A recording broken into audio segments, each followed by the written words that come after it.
Chers amis de Radio Espérance, dans la première épître que nous continuons à lire ensemble, des versets 18 à 23 du second chapitre de cette première épître, Saint Jean nous donne une lumière, là encore, qui va très loin. Je vous lis le verset 18 et 19. Mes petits enfants, vous voyez comme Jean nous parle avec cette tendresse. C'est la dernière heure. Il s'agit bien ici de la lumière, parce que l'heure où nous sommes, c'est un conseil qui prend une urgence particulière.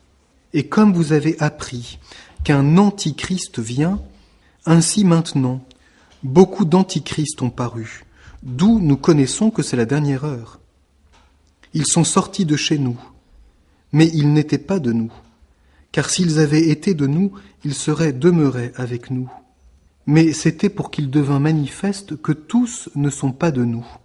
Hier, je vous montrais combien l'homme marqué par le péché, la personne humaine marquée par le péché, porte en elle comme trois grandes blessures, trois grandes conséquences du péché. La convoitise de la chair, ce désordre, la convoitise des yeux, cette fascination pour l'image extérieure, pour l'opinion, l'orgueil, qui fait que nous voulons toujours être un peu la dernière lumière sur toute chose. Aujourd'hui, Saint Jean nous montre non plus des luttes internes. Il y a des luttes internes. Nous portons, nous, les conséquences du péché, qui fait que nous sommes du monde.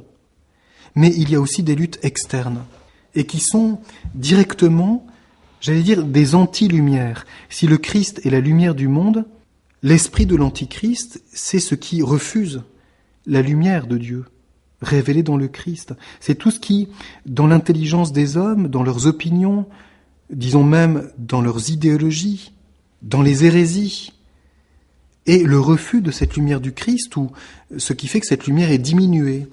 Nous nous souvenons ici que saint Thomas d'Aquin, un grand théologien, à chaque fois que dans l'office revenait le verset du psaume « Les hommes ont préféré le mensonge à la vérité », saint Thomas d'Aquin pleurait quand on chantait ce verset à l'office monastique.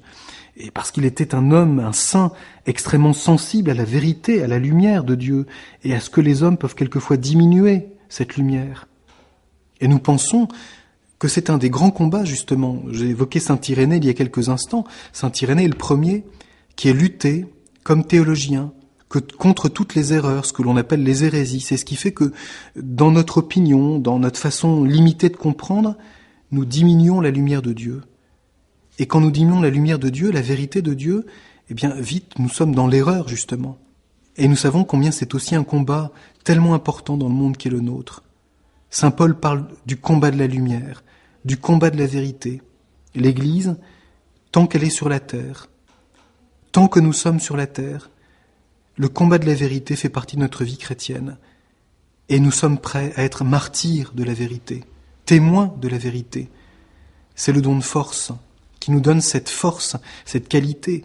Saint Irénée est martyr, il est témoin au prix de sa vie de la défense de la vérité. Ça fait d'ailleurs partie d'une des vocations du théologien. Le théologien enseigne la vérité et il lutte contre les erreurs qui viennent diminuer la foi. Eh bien, l'Esprit Saint nous apprend à travers le don de force à discerner quelles sont les grandes confusions, les grandes erreurs. Et aujourd'hui, quelles sont les erreurs de notre temps qui diminuent la lumière du Christ, qui font que le mystère de Dieu et lumière ne se communique pas pleinement aux hommes. Nous savons que c'est un des grands combats. Nous devons d'ailleurs prier pour nos pasteurs, pour nos évêques, pour nos prêtres, pour les théologiens, qui doivent avoir cette force pour enseigner la vérité. Et si vite, quelquefois par peur, par manque de courage, nous risquons de ne pas vouloir défendre la vérité du Christ, de ne pas vouloir défendre la vérité du cœur de l'homme. Et nous laissons tout ce qui s'oppose au Christ s'emparer de l'intelligence de nos contemporains. Alors nous devons demander à l'Esprit Saint ce sens, d'avoir la force divine, ce n'est pas notre force humaine, d'être témoin de la vérité, pas nécessairement par notre parole, mais en tout cas par notre vie. De qui est le Christ? De qui est vraiment Dieu? De qui est vraiment la personne humaine? Pour que toute la vie chrétienne soit témoignage de la vérité, de la lumière de Dieu. Chers auditeurs de Radio Espérance, hier je vous parlais de l'importance du don de force qui nous aide à être témoins, c'est-à-dire martyrs de la vérité. Nous ne sommes pas martyrs de nos opinions, grâce à Dieu. L'opinion n'est pas la lumière, l'opinion est partielle. Le martyr chrétien, c'est d'être témoin de la vérité du Christ, de la vérité de Dieu. C'est pour cela que notre vie peut être offerte, car la vérité de Dieu est plus grande que même notre vie temporelle. C'est ça, proprement, ce qui caractérise le martyr. Le martyr chrétien, c'est que notre vie humaine est digne d'être offerte pour défendre la vérité du Christ. Quelquefois, nous ne sommes pas martyrs sanglants, mais nous devons penser qu'il y a dans l'Église d'aujourd'hui de nos frères qui donnent leur vie quotidiennement dans l'Église pour la défense de la foi. Il y a des pays où les chrétiens sont persécutés, et nous pensons ici spécialement à cela, bien sûr. Et vous savez que le pape Jean-Paul II a dit que le XXe siècle était le siècle des martyrs, plus encore que les premiers siècles. La persécution pour la foi, pour la vérité de la foi et du Christ, en sachant que c'est la plus grande lumière qui est donnée aux hommes, est toujours actuelle dans la vie de l'Église. Et c'est une fécondité pour nous. Et puis, si nous ne sommes pas martyrs en donnant notre vie temporelle, du moins pour maintenant, aujourd'hui, quelquefois nous donnons notre vie à petit feu pour le témoignage de la vérité, en acceptant quelquefois d'avoir le courage de témoigner du Christ au prix de telle chose dans notre carrière, au prix de tel avancement, etc. C'est fréquent dans notre pays, nous le savons très bien. Et puis nous pensons que les grandes idéologies de notre temps, ce sont les antichrists de notre temps. Tous les grands messianismes athées qui ont prétendu sauver l'homme en dehors du Christ. Le pape Jean-Paul II, quand il est venu en France la première fois en 1980, je me souviens, j'étais jeune à l'époque, a dit aux évêques de France que l'Église vit aujourd'hui une tentation comme elle n'en a jamais vécu. Parce que l'homme contemporain est tenté de renier la lumière du Christ pour comprendre l'homme en dehors du Christ. C'est pour ça que ce que Saint Jean nous dit, les antichrists, qui nous rappellent que c'est la dernière heure, c'est toujours actuel dans la vie de l'Église. Et ça doit nous aider à discerner le temps où nous sommes et quels sont les vrais combats qui sont ceux d'aujourd'hui. Poursuivons, et en nous plongeant dans ce passage qui suit dans la première épître de Saint Jean, des versets 24 à 29, c'est ce qui conclut ce chapitre 2 de la première épître, et cela commence ainsi: « Pour vous, que ce que vous avez entendu dès le principe demeure en vous. Si ce que vous avez entendu dès le principe demeure en vous, vous aussi, vous demeurez dans le Fils et dans le Père. » Il s'agit ici de la source profonde qui nous donne accès à la lumière de Dieu. Il s'agit de la parole de Dieu. Si ce que vous avez entendu dès le principe demeure en vous. La parole de Dieu qui nous est donnée dans le Christ nous a enseigné. C'est une parole qui est dès le principe. C'est éternellement cette parole qui jaillit du Père. Il est le Verbe. Et en nous enseignant, à travers des mots humains, le Christ nous a donné une lumière. L'enseignement est une lumière. La parole de Dieu est une lumière. Et pour nous, la parole de Dieu, dans toute sa force, dans toute sa splendeur, dans toute sa plénitude de lumière, c'est la parole du Christ. Les évangiles nous donnent toutes les paroles de Jésus. Jean nous le dit bien, que Jésus a beaucoup enseigné, mais que tout ce que l'évangile contient, c'est pour que nous ayons cette lumière de la foi et que nous puissions croire et découvrir que Jésus est le sauveur du monde. Comment être fidèle à la lumière? En revenant incessamment à l'enseignement du Christ, que ce que vous avez entendu dès le principe demeure en vous. Et si cela demeure en vous, alors vous demeurez dans le Fils et dans le Père. La parole de Jésus, et nous avons besoin ici du don d'intelligence, nous met en communion avec le Fils et avec le Père. L'enseignement que nous recevons de Jésus, quand nous le recevons et que l'Esprit Saint nous aide à le recevoir dans la foi, nous donne un cœur pur. Bienheureux les cœurs purs, ils verront Dieu. Cette béatitude des cœurs purs est le fruit du don d'intelligence. Et à travers la parole de Jésus, à travers son enseignement, nous remontons à la source. Nous remontons au principe. Nous découvrons la lumière de Dieu. Tout l'enseignement de Jésus est un enseignement de sagesse, un enseignement de lumière, un enseignement de vérité.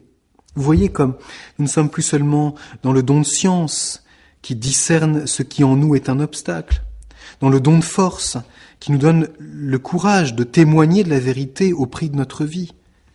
Ici, le don d'intelligence est un don beaucoup plus contemplatif. Découvrir dans la lumière de Jésus, dans son enseignement, le mystère de la lumière qui se communique pour nous. Saint Augustin dit que la lumière éternelle de Dieu, c'est comme voilée sous l'humanité de Jésus. La parole éternelle de Dieu, c'est comme adaptée en se donnant à nous à travers les paroles humaines que le Christ a choisies pour nous révéler cette lumière. Alors, la lumière de la foi, pour nous, a besoin d'être constamment nourrie, d'être constamment enseignée. Et c'est le rôle de la parole de Dieu dans notre vie chrétienne. Nous avons justement sous nos yeux deux grands témoins de cette lumière de la foi. La lumière de la foi, la lumière de la parole de Dieu que les apôtres nous ont transmise et qui nous permet de vivre de l'enseignement de Jésus. Et au-delà des paroles, de vivre de la lumière. Dieu est lumière. Et la parole de Dieu, c'est une des manières dont cette lumière nous a été transmise. Chers amis de Radio Espérance, nous arrivons ensemble au terme de cette seconde semaine où nous lisons la première épître de Saint Jean. Hier, j'évoquais l'importance du don d'intelligence, ce don de l'Esprit Saint qui, à travers la parole, nous fait chercher, découvrir la lumière éternelle du Père et du Fils, contempler le mystère de la lumière de Dieu. Et l'enseignement de Jésus, c'est cette nourriture de la foi. La parole de Dieu nourrit notre foi pour que, à travers toutes les paroles de Jésus, nous découvrions la lumière, la vérité de Dieu. Aujourd'hui, la 7e tonalité de ce mystère de Dieu et lumière, c'est, au-delà de la parole, la vie. C'est au chapitre 3, des versets 1 à 6. Je ne vous relis pas tous ces versets, mais simplement le début. Voyez quel amour nous a donné le Père, que nous soyons appelés enfants de Dieu, et nous le sommes. Voilà pourquoi le monde ne nous connaît pas, parce qu'il ne l'a pas connu. Bien-aimés, maintenant nous sommes enfants de Dieu, et ce que nous serons n'a pas encore été manifesté. Vous voyez comme nous sommes toujours dans la perspective de la lumière.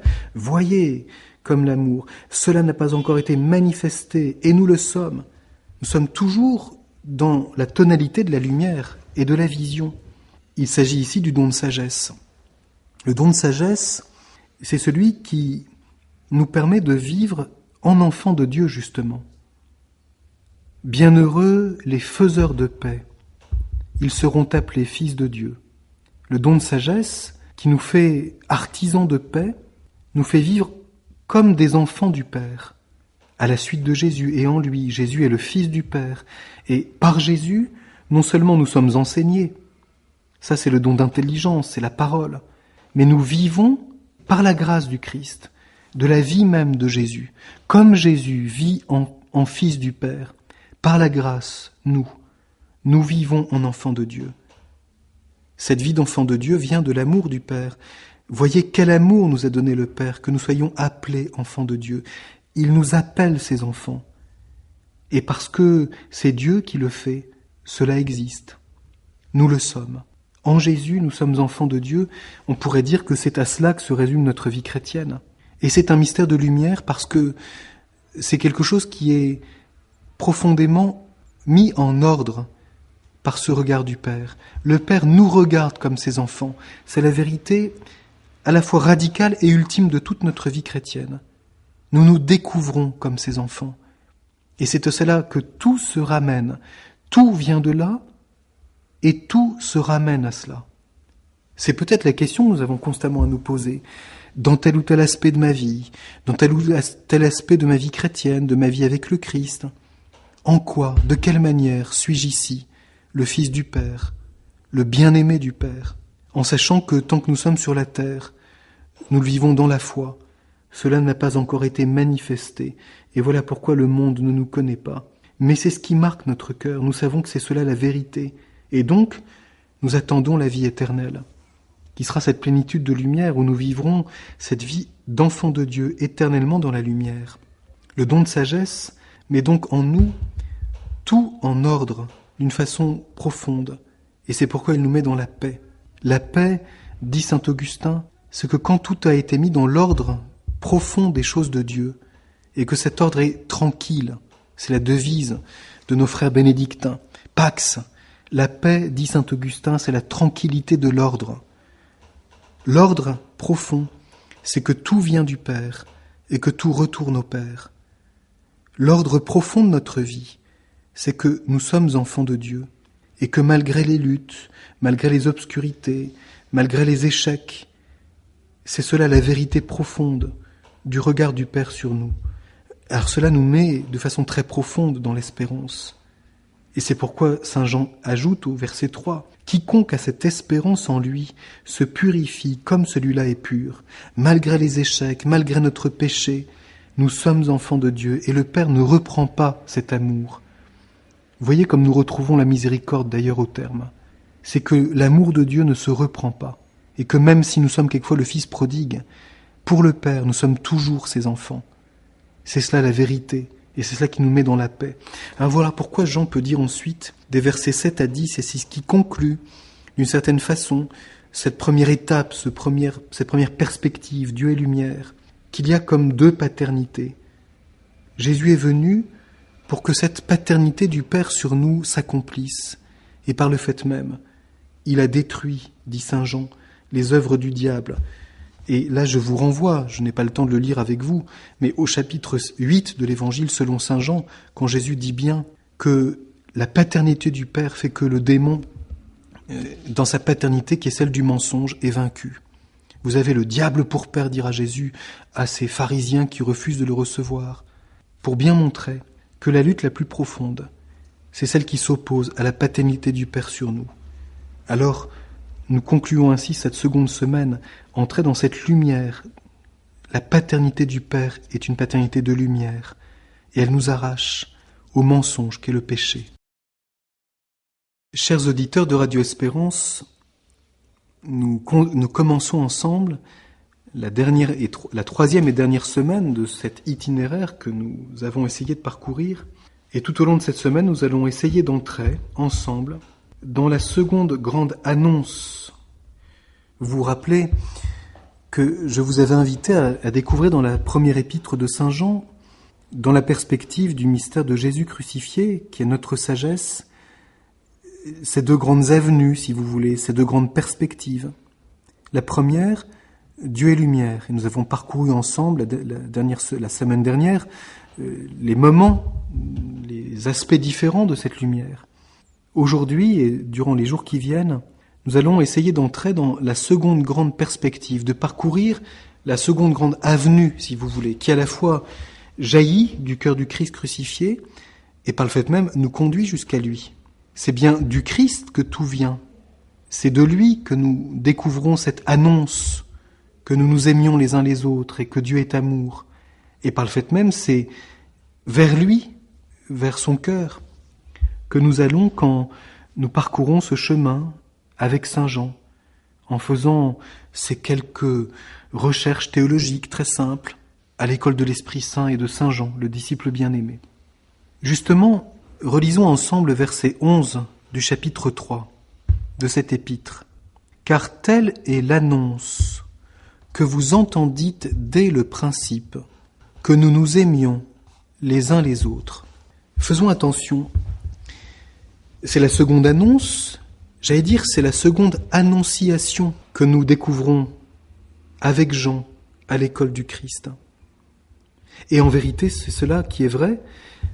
Le mystère de la charité fraternelle est bien une annonciation, pas seulement un commandement.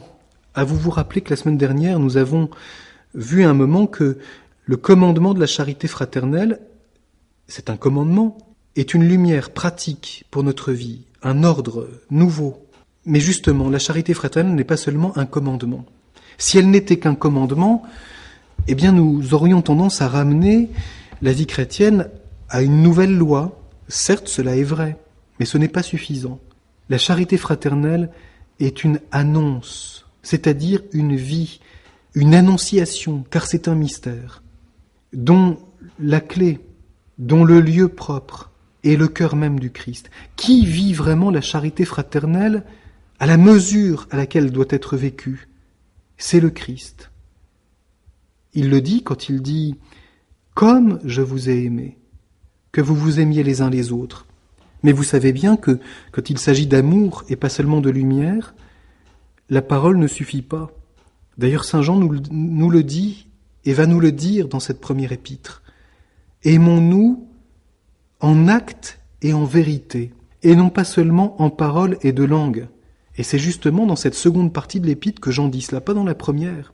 Dans la première, la charité fraternelle est vue comme un commandement, et cela est vrai. Mais il y a quelque chose d'ultime, qui, si je puis dire, va plus loin. Il ne faut pas seulement aimer en écoutant la parole de Jésus, ce commandement magnifique, très beau, mais impossible à vivre, nous le savons bien. Nous savons bien combien, devant la charité fraternelle, nous sommes si petits. Aucun d'entre nous n'aime ses frères comme Jésus l'aime, et nous savons très bien que nous sommes toujours en deçà. Alors si c'était simplement un commandement, nous trouverions cela très rude. C'est une vie dont la source est le cœur du Christ, ce qui veut dire que pour vivre la charité fraternelle, si je puis dire, il n'y a pas d'autre solution, il n'y a pas d'autre lieu que de nous cacher sous l'action de l'Esprit Saint, dans le cœur du Christ crucifié. Et c'est cela que Jésus nous demande, à travers divers aspects que nous allons essayer de découvrir ensemble. Où la charité fraternelle a-t-elle été une annonciation merveilleuse ? Eh bien, elle l'a été justement à la croix du Christ, quand Jésus a dit à sa mère, « Femme, voici ton fils », en désignant Jean, le disciple bien-aimé, puis en se tournant vers Jean et en lui disant « Voici ta mère ». C'est bien cela l'annonciation de la charité fraternelle, l'annonciation de la croix. Il y a eu l'annonciation de Nazareth, où l'ange Gabriel a annoncé à Marie qu'elle allait être la mère de celui qui allait s'incarner pour les hommes, pour le salut des hommes, du Fils éternel du Père, annonciation joyeuse. Et puis il y a cette nouvelle annonciation, où ce n'est plus l'ange, c'est le Fils de Dieu lui-même, qui annonce à Marie cette fécondité divine, bouleversante, de sa maternité, non plus seulement sur la tête, le Christ, mais sur tout le corps de l'Église, sur toute l'Église. Femme, voici ton fils. Cette fécondité de la croix qui va se manifester pleinement quelques instants après dans la blessure du cœur du Christ, d'où jaillit ce fleuve d'eau et de sang. Cela commence par une parole qui est une parole d'amour, et non pas une parole simplement morale. Jésus ne se contente pas de confier sa mère à Jean parce qu'elle se retrouve toute seule. Non, c'est un testament, c'est une annonce, c'est une annonciation qui ne se comprend que dans le cœur du Christ. C'est le Christ lui-même qui fait l'unité entre Marie, sa mère, et Jean, son disciple bien-aimé. Et c'est là où la charité fraternelle est vécue de la façon la plus parfaite. Jésus réalise entre Marie et Saint Jean une alliance de charité fraternelle, dont la source est son propre cœur. Voilà pourquoi la croix du Christ, Jésus crucifié, Marie et Jean sont cette image de la très sainte Trinité. Jésus est Père, qui donne cette lumière d'amour à Marie qui reçoit tout, et à Jean, qui est comme le fruit de cet amour de Marie et de Jésus crucifié. Voilà pourquoi la charité fraternelle est une vie qui nous lie d'une façon étonnante à Marie notre mère. Elle est bien mère et gardienne de la charité fraternelle, et voilà pourquoi elle est mère de l'Église. Chers amis, je vous disais hier que la charité fraternelle, que nous nous aimions les uns les autres, n'est pas seulement un commandement. Elle est une annonce, une annonciation, douloureuse et heureuse. Et par le fait même, une annonciation qui doit devenir glorieuse. Et c'est toute la seconde partie de l'épître de Saint Jean qui est dans la perspective de cette annonciation. Pourquoi est-elle douloureuse ? Parce que la charité fraternelle, cette annonce parfaite nous est faite par Jésus crucifié. Et la charité fraternelle nous invite à aller jusqu'au bout du don de notre vie. Dans la charité fraternelle, c'est là que nous vivons quelquefois les plus grandes souffrances, les plus grandes exigences dans l'amour. Mais c'est aussi une annonciation joyeuse, parce que nous savons que Marie nous est donnée, pour que nous allions jusqu'au bout de l'amour, et glorieuse, parce que grâce à cette annonciation, à ce secret, qui est dès le principe, c'est-à-dire qui jaillit du cœur de Dieu, et qui est voulu par Dieu dès le mystère de la création, dans ce secret, grâce à ce secret de la charité fraternelle, nous allons pouvoir remonter jusqu'à une source cachée. Dieu est amour. Ce que saint Jean va nous révéler et que Jésus ne nous a pas dit explicitement. C'est d'ailleurs une chose très étonnante. On aurait eu un conseil à donner à l'Esprit Saint, on aurait dit à Jésus, mais quand même, Seigneur, il faut annoncer explicitement aux hommes que Dieu est amour, et Jésus ne l'a pas dit, pour que justement, à travers ce que Jésus nous invite à vivre, les uns avec les autres, à l'école de l'Esprit Saint, nous découvrions le secret. Dieu est amour. Et c'est par la charité fraternelle que le Christ veut passer pour que nous découvrions cette source. Nous essaierons de comprendre pourquoi. Aujourd'hui, je voudrais insister sur un aspect qui me semble très important et qui donne une lumière sur tout ce qui est la suite de la première épître. C'est que l'amour, parce qu'il est une annonce qui vient directement du cœur du Christ, vécu dans la charité fraternelle, n'est pas seulement adéquat à une parole. L'amour a besoin d'exemples pour être vécu. Nous savons cela. Il a besoin de gestes visibles qui nous manifestent comment l'amour peut être vécu. Et d'autant plus quand il s'agit de l'amour divin. Parce que l'amour divin, la charité, l'amour même dont Dieu s'aime et dont il nous aime, est infini et nous dépasse. Et aucun amour humain, si grand soit-il, n'est complètement adéquat au mystère de la charité. Nous avons donc besoin d'avoir, si je puis dire, sous les yeux comment vivre cet amour, comment cet amour se réalise-t-il, comment cet amour s'accomplit-il. La parole est davantage liée à la lumière. C'est pourquoi je vous ai dit la semaine dernière que la parole de Dieu nourrit notre foi et qu'elle nous conduit à ce mystère de Dieu et lumière. La parole est plus proche de l'intelligence. L'amour se donne dans le silence, dans des gestes, dans des exemples vécus. Et c'est pourquoi saint Jean écrit ceci, non pas comme Caïn, qui était du mauvais et qui égorgea son frère. Et pourquoi l'égorgea-t-il ? Et un petit peu plus loin, au verset 16, en ceci nous avons connu l'amour, c'est que celui-là a livré sa vie pour nous. Vous remarquez, comme il ne s'agit plus ici de paroles, mais d'un geste. À quoi avons-nous connu l'amour de Dieu ? Comment pouvons-nous comprendre, découvrir ce que c'est que de nous aimer les uns les autres comme Dieu veut que nous nous aimions ? Nous avons besoin d'avoir sous les yeux un exemple. Le contre-exemple, si je puis dire, et c'est bien la lutte la plus radicale contre la charité fraternelle, c'est Caïn. Caïn est le contre-exemple. La lutte la plus profonde contre la charité fraternelle, c'est la jalousie, qui divise les frères. Et nous savons combien, dans notre vie, et malheureusement dans la vie des hommes, la jalousie est cause de tellement de malheurs. Pourquoi y a-t-il des guerres ? Pourquoi y a-t-il des disputes ? Pourquoi y a-t-il des crimes ? Pourquoi y a-t-il tellement d'injustice ? La cause cachée, c'est toujours la jalousie, qui fait que des frères sont capables de s'entretuer alors qu'ils ont le même père.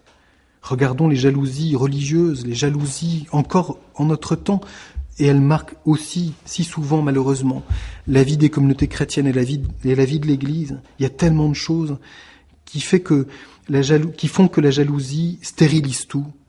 Quand il y a de la stérilité, quand les choses avortent, quand les choses ne marchent pas, c'est toujours qu'il y a des jalousies cachées. La jalousie fait qu'on tue son frère parce qu'on ne supporte pas qu'il passe devant.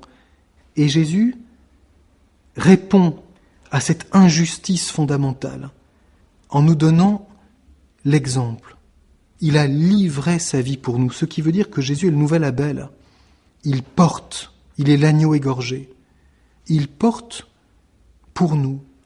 Et par là, il redonne vie à tout ce qui dans le cœur des hommes a été abîmé, blessé, à tout ce qui est mort à cause de la jalousie, à cause du manque d'amour, à cause de ce qui est anti-charité fraternelle, à cause des rivalités, à cause de l'orgueil. Le Christ crucifié, qui livre sa vie pour nous, est pour nous l'exemple par excellence de l'amour dont Dieu aime dont il nous aime, dont il veut que nous nous aimions. C'est bien ce que Jésus avait enseigné dans l'Évangile. Jésus nous avait dit « Il n'y a pas de plus grand amour que de donner sa vie pour ceux qu'on aime. » Jésus ne s'est pas contenté de le dire, il l'a vécu silencieusement à la croix. Et voilà pourquoi Saint Jean nous montre qu'il faut regarder Jésus donnant sa vie pour nous comme manifestation de jusqu'où va l'amour, qu'est la charité, de donner notre vie pour nos frères. Alors Saint Jean explicite, donner notre vie, ce n'est pas toujours donner notre vie temporelle. Ça commence par donner notre temps, donner de nos biens, donner de nos compétences, donner de notre service. Et Saint Jean nous le détaille. Celui qui voit son frère dans le besoin et qui lui ferme la porte de ses entrailles, comment l'amour de Dieu demeurerait-il en lui ? Ce que saint Augustin commente en disant « Si tu n'es pas capable encore de donner ta vie pour ton frère, peut-être es-tu capable de lui donner de ton temps ou de tes biens. » Le partage fraternel est peut-être le premier geste par où nous apprenons. Et partager fraternellement, c'est souvent pour nous d'abord donner notre temps, donner nos compétences gratuitement, donner notre service. C'est par là où, à petit feu, nous commençons à donner notre vie pour nos frères. Alors que nous soyons au contraire dans cette ferveur et dans cette hâte, pour là où Jésus nous met, répondre à cette invitation de l'Esprit Saint, à nous aimer généreusement, avec ferveur, sans mettre trop de limites, bien sûr avec prudence, mais avec surtout la vérité de nos actes. Aimons en acte et en vérité, et pas seulement de paroles et de langue. Aujourd'hui, je voudrais que nous entrions avec Saint Jean dans sa première épître, dans un regard qui va au cœur, comme l'aigle, au-delà de ce qui est visible, découvre la source cachée. Hier, nous parlions de l'exemple. Vous voyez que Jésus, en donnant sa vie pour nous, nous montre, nous manifeste jusqu'où va l'amour de Dieu. Et puisque cet exemple devient pour nous une mesure, il nous invite à comprendre comment l'amour peut s'accomplir et donc, par le fait même, se manifester à travers tout ce que nous accomplissons. Et au fond, c'est une très grande lumière pour comprendre la vie de l'Église. Tout ce qui est visible dans l'Église, les œuvres de miséricorde, les initiatives apostoliques, les œuvres missionnaires, tout cela, en réalité, procède du mystère de la charité fraternelle. Et si nous découvrions cela, ce serait magnifique de le comprendre. Bien sûr, il y a la proclamation de la foi. Ça, c'est la perspective de la lumière. Mais pourquoi, par exemple, quelqu'un, disciple du Christ, est-il capable d'aller à l'autre bout du monde et de donner toute sa vie pour annoncer l'Évangile ? Parce que Jésus l'invite à comprendre, sous l'action de l'Esprit Saint, que pour lui, c'est là qu'il livre sa vie en acte et en vérité, et qu'il ouvre la porte de ses entrailles pour donner sa vie et devenir un témoin visible de l'amour actuel de Jésus et du Père pour tous les hommes. Vous voyez alors comme la charité fraternelle devient non seulement commandement, mais vie et manifestation visible au milieu des hommes du secret, du mystère de Dieu et du mystère de Jésus crucifié, qui est venu au milieu de nous par amour, en raison de l'amour, et qui a donné sa vie par amour. La croix du Christ ne s'explique qu'en raison de l'amour. Pourquoi la croix du Christ implique-t-elle toutes ces morts, toutes ces offrandes, toutes ces vérités, si je puis dire ? Jésus aurait pu nous sauver par un seul acte. Pourquoi tout cet excès de la croix ? Parce que Jésus est celui qui nous révèle par là que Dieu est amour. Alors d'abord, regardons bien cela. Que la charité fraternelle est dans notre vie, c'est cela qui est très concret. Notre frère qui est sur notre route. Et celui que le Christ nous donne, le prochain qu'il met sur notre route. Pour que, en lui, et grâce à lui, Jésus, nous fassions l'expérience de jusqu'où va l'amour dont Jésus veut que nous l'aimions. Ce qui veut dire que notre frère devient, sur notre route, celui qui nous permet de comprendre concrètement, si je puis dire, que Dieu est amour. Puisque cet amour dont Jésus nous invite à l'aimer est un amour qui va infiniment plus loin que ce dont notre cœur humain est capable par lui-même. Si je prends par exemple l'exemple du pardon, Le pardon n'est pas l'oubli. L'oubli est d'ordre psychologique et il arrive, surtout si nous avons un peu de fatigue ou si nous sommes un petit peu âgés, que nous oublions certaines choses. Le pardon est un acte de la charité fraternelle et de la miséricorde et qui fait que nous voulons aimer notre frère qui nous a blessés plus et nous servir de ce qui nous a blessés pour l'aimer davantage. C'est pour ça que le pardon est d'ordre divin. Et quand nous sommes devant l'exigence du pardon divin, nous savons très bien que notre cœur humain n'en est pas capable complètement. Parce que si vite, nous nous arrêtons. Faire l'expérience d'un pardon sans limite, comme, par exemple, saint Maximilien Kolbe nous le montre, ou bien même des témoins de notre temps. Je pense par exemple ici à Maïti Girtaner qui parle du pardon à son bourreau d'une façon telle qu'elle a dit qu'elle a voulu pardonner dès le point de départ et que c'est l'œuvre d'une vie. Alors nous faisons l'expérience qu'il y a une source qui nous est donnée en Jésus crucifié. Je vous disais le premier jour que nous avons besoin de demeurer dans le cœur du Christ pour vivre la charité fraternelle parce que c'est une annonciation. Le lieu propre, c'est l'amour même actuel de Jésus. Et nous avons besoin de cela. Alors nous comprenons, si je puis dire, nous découvrons que Dieu est amour. D'un amour dont la fécondité qui passe par le cœur du Christ est justement l'amour que nous vivons pour nos frères dans notre cœur, la charité fraternelle et la miséricorde envers eux apparaissent alors comme cette fécondité extraordinaire, sans limite, de l'amour éternel du Père et du Fils, et qui se manifeste avec la grâce de Dieu dans notre vie, dans la vie de l'Église, dans la vie des saints. Alors nous découvrons que la charité fraternelle, loin d'être un simple sentiment, et si je puis dire, divinement efficace, divinement conquérante, elle a cette fécondité merveilleuse de vaincre tous les obstacles. Ce que saint Paul a su si bien dire. Si je parlais toutes les langues de la terre, mais que je n'ai pas la charité, je ne suis rien, etc. Et que la petite Thérèse a tellement compris. Au cœur de l'Église, ma mère, je serai l'amour. L'amour concret qui transforme tout, c'est la charité fraternelle, mais dont la source est l'amour éternel du Père et du Fils. L'amour de Dieu et l'amour du prochain ne font qu'un. Et la charité fraternelle est cette fécondité dans la vie des hommes, dans nos cœurs, de cet amour infini, éternel, du Père et du Fils. Chers amis, hier je vous parlais de l'importance de découvrir cette source cachée. Quand nous faisons l'expérience de cette fécondité glorieuse de la charité fraternelle dans notre vie, je vais vous donner l'exemple du pardon. Le pardon est quelque chose de glorieux, parce qu'il nous fait découvrir que l'amour est victorieux de la haine, que l'amour est victorieux de la jalousie. J'évoquais il y a quelques jours Caïn. La seule réponse à la jalousie, c'est un amour qui va plus loin et qui est victorieux.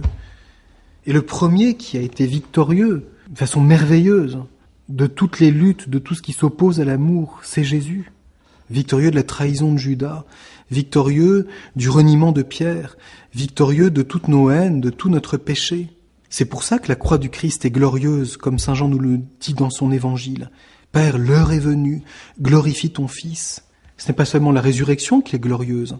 La résurrection du Christ manifeste la gloire qui est la victoire de l'amour de Dieu sur toute chose. Alors voilà pourquoi, quand nous entrons dans ce mystère de la charité fraternelle, d'un amour victorieux, même de la mort, d'un amour, parce qu'il est divin, qui est plus puissant que la mort elle-même, et la mort la plus profonde est celle du péché, d'un amour qui est plus puissant que tout ce qui s'oppose à l'amour, ce qui est quand même le cœur du message évangélique, ce qui est bien le cœur du mystère chrétien. Jésus crucifié révèle à la face du monde que Dieu est amour et que l'amour de Dieu est vainqueur du mal et du péché. C'est quand même cela qui résume tout l'Évangile. Eh bien, quand nous vivons cela et que l'Esprit Saint veut que nous entrions dans cette annonciation joyeuse, douloureuse et glorieuse, et c'est pour ça que Marie nous est donnée, pour veiller maternellement sur cette vie que le Christ veut que nous vivions et qui nous invite à aller jusqu'au bout de l'amour. Quand nous vivons cela, l'Esprit Saint nous fait remonter à la source et contempler, découvrir que Dieu est amour. Et quand nous découvrons cela, ce secret que Saint Jean nous dévoile, je vous ai dit déjà plusieurs fois que Jésus n'a jamais dit Dieu est amour. C'est Saint Jean qui le dit, qui, réfléchissant, ayant toute l'expérience de l'ami du Christ, du disciple bien-aimé du Christ, du saint qui a accepté de se laisser travailler par l'Esprit Saint tout au long de sa vie et qui a fait l'expérience de la charité fraternelle auprès de Marie d'une façon étonnante. C'est Saint Jean qui se fait théologien et qui nous dit, comme petit résumé, si je puis dire, de tout l'évangile, de toute la mission de Jésus, de toute la sagesse de la croix, Dieu est amour. Quand nous entendons ce message, alors nous avons, si je puis dire, à exulter de joie. Et c'est ce que Saint Jean nous dévoile, un passage que saint Augustin a tellement aimé, au chapitre 4 de cette épître, des versets 17 à 21, et qui est comme une espèce de magnificat, et donc d'action de grâce étonnante. Je vous lis ce passage. En cela, l'amour est accompli avec nous. Avec nous, parce que cela ne se fait pas sans nous. Si nous avons de l'assurance au jour du jugement, car tel est celui-là, tel nous sommes, nous aussi, dans ce monde. Il n'y a pas de crainte dans l'amour, mais l'amour parfait bannit la crainte, car la crainte appelle un châtiment, et celui qui craint n'est pas accompli dans l'amour. Pour nous, aimons, puisque lui nous a aimés le premier. Vous voyez comme il y a ici une espèce de liberté extraordinaire, quand nous sommes accomplis dans l'amour, quand l'amour est comme accompli avec nous, c'est-à-dire que Jésus veut, dans la charité fraternelle, que l'amour dont il veut que nous nous aimions s'accomplisse avec nous. Il y a quelque chose du mystère de Dieu qui n'est pas accompli sans nous. Nous avons toute notre part parce que Dieu nous traite comme des amis. Alors nous découvrons combien Dieu nous fait confiance, combien Dieu nous associe à la révélation de son mystère. La charité fraternelle dans notre vie fait partie de la manière dont Dieu veut se révéler à nous comme amour, concrètement, en acte et en vérité. Cela prend chair dans notre vie, si je puis dire. Et du coup, nous découvrons que nous sommes, comme Jésus l'avait bien dit, non plus seulement des serviteurs, mais des amis. Je vous appelle plus serviteurs, mais amis, car tout ce que j'ai appris de mon Père, je vous l'ai fait connaître. Cet amour, quand il est accompli avec nous, quand il y a quelque chose du mystère de Jésus qui s'accomplit dans l'Église, dans le cœur de Marie, il y a quelque chose de propre qui nous est confié. Alors nous n'avons plus peur, parce que non seulement nous sommes libérés du péché, mais nous sommes associés. Jésus veut faire que son œuvre s'accomplisse avec nous. Vous accomplirez des choses plus grandes que moi, avait dit Jésus à ses apôtres. Qu'est-ce que donc Jean a pu accomplir de plus grand ? Qu'est-ce qu'il a pu accomplir que Jésus lui a confié ? Eh bien d'abord, justement, ce mystère de la charité fraternelle. Et cela est confié tout spécialement à Marie. Alors nous comprenons combien Marie a un rôle important dans la vie de l'Église. Combien quelque chose s'accomplit, que Jésus a voulu nous confier. Et alors nous sommes dans la joie, dans l'action de grâce, dans la paix. Et nous n'avons plus de crainte. Sinon, de ne jamais vouloir diminuer l'amour, de ne jamais vouloir diminuer la confiance que Jésus nous fait. Comme c'est important, alors que si souvent, dans le monde qui est le nôtre, nous sommes gouvernés par la peur, et quelquefois, parce que les choses sont difficiles, même dans la vie de l'Église, nous voyons des hommes d'Église qui sont un peu dans la peur, dans la crainte. Qu'est-ce qui va se passer demain ? Mais nous devons découvrir combien l'Esprit Saint veut nous faire confiance et nous rend responsables les uns des autres pour que l'amour s'accomplisse avec nous. Chers amis de Radio Espérance, aujourd'hui j'aimerais que nous regardions ensemble un des très grands secrets de la vie chrétienne et qui nous est donné dans la première épître de Saint Jean au chapitre 5, dans les versets 1 à 5. Ce lien étonnant que Saint Jean nous montre entre l'amour et la foi. Je vous lis le début de ce passage. « Quiconque croit que Jésus est le Christ est né de Dieu. Et quiconque aime celui qui a engendré, aime celui qui est né de lui. En cela, nous connaissons que nous aimons les enfants de Dieu, lorsque nous aimons Dieu et que nous pratiquons ses commandements. Tel est en effet l'amour de Dieu, que nous gardions ses commandements. Et ces commandements ne sont pas pénibles, parce que tout ce qui est né de Dieu est vainqueur du monde. Et telle est la victoire qui a vaincu le monde, notre foi. Qui est le vainqueur du monde, sinon celui qui croit que Jésus est le Fils de Dieu? Je vous ai parlé plusieurs fois cette semaine, il me semble déjà, du lien entre l'amour et la gloire. Nous avons tendance quelquefois à voir la gloire comme quelque chose d'extérieur, parce que nous pensons à la gloire humaine. Alors c'est la gloire de la réputation, c'est la gloire du succès, c'est la gloire de la réussite. La gloire de Dieu n'est pas du tout cela, bien sûr. L'amour glorieux, c'est un amour qui est révélé comme victorieux de tout ce qui s'oppose à l'amour. Et voilà pourquoi Saint Jean peut nous dire « Telle est la victoire qui a vaincu le monde, notre foi ». Nous avons déjà évoqué la signification du monde dans ce sens négatif dans la première épître de Saint Jean.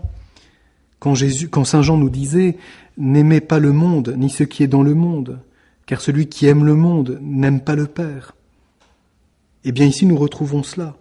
La victoire qui a vaincu le monde, c'est la foi, c'est-à-dire croire que l'amour de Dieu, révélé dans le Christ crucifié, révélé, c'est-à-dire non seulement mis en lumière, mais donné à vivre, parce que l'amour ne peut se révéler qu'en étant vécu.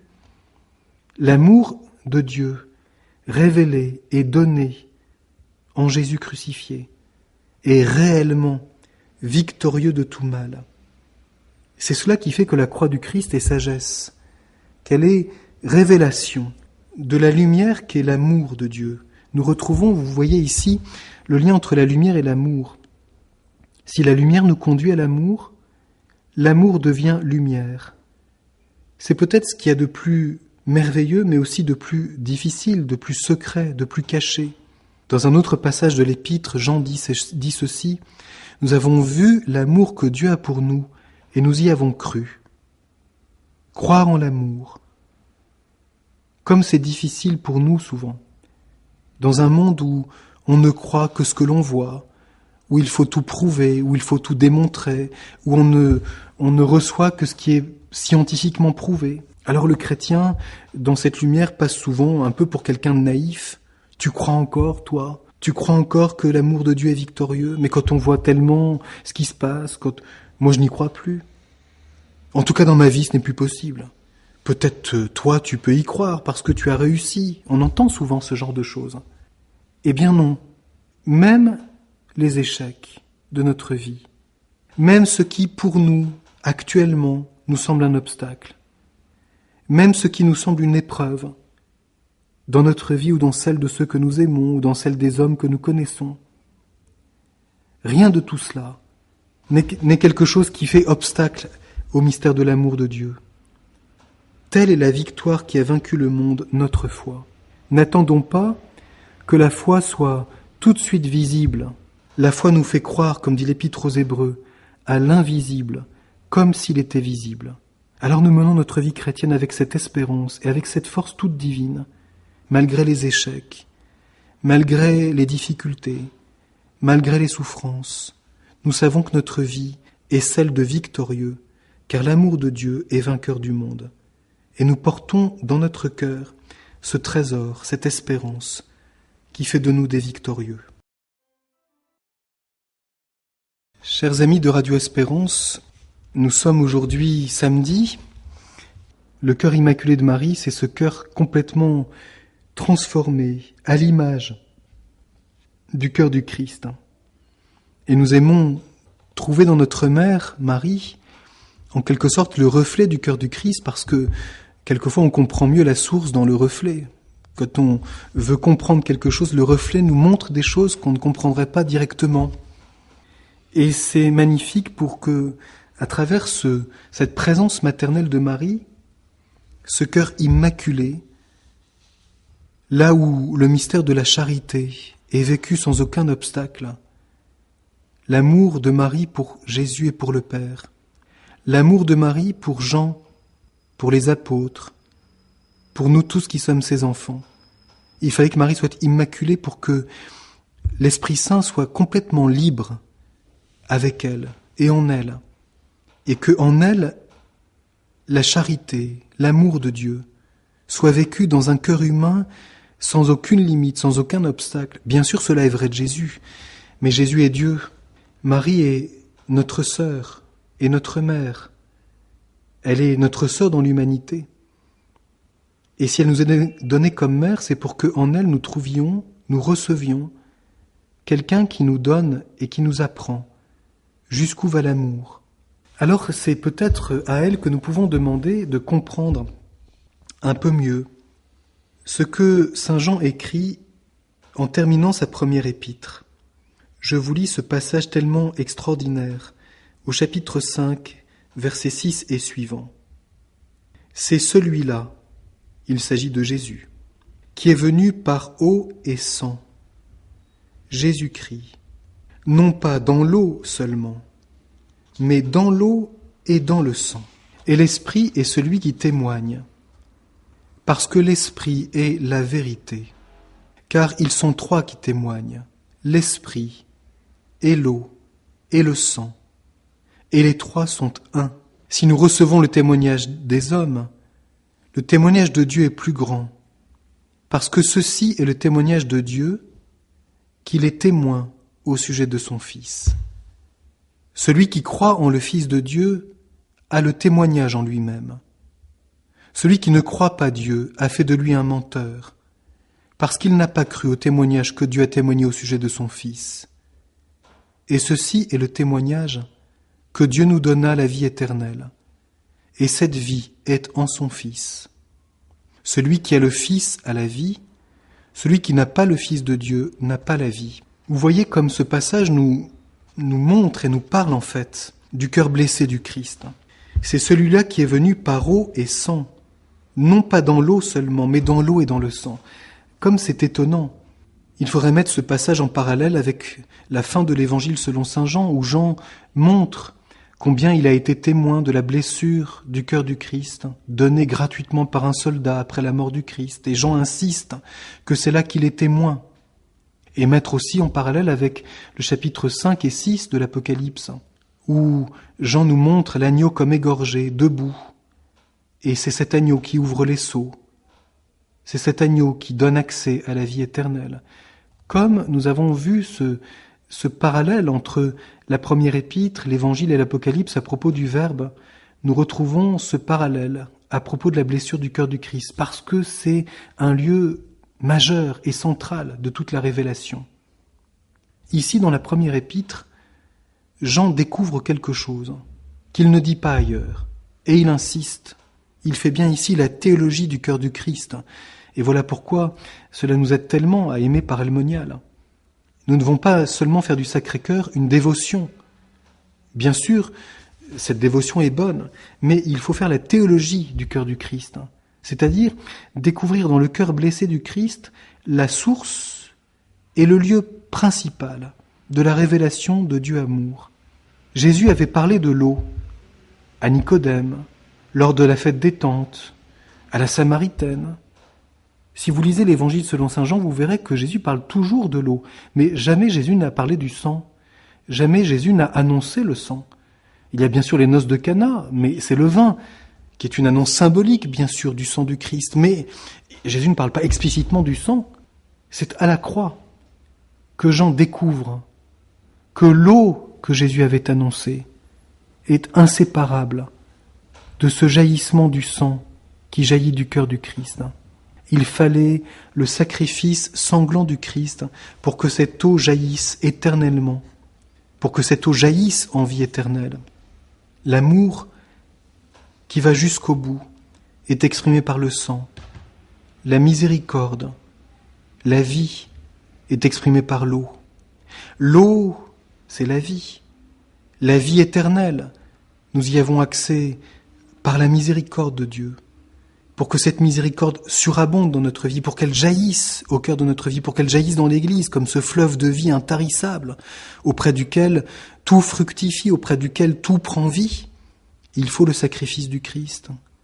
C'est à la croix, c'est devant la blessure du cœur que Jean a compris cela.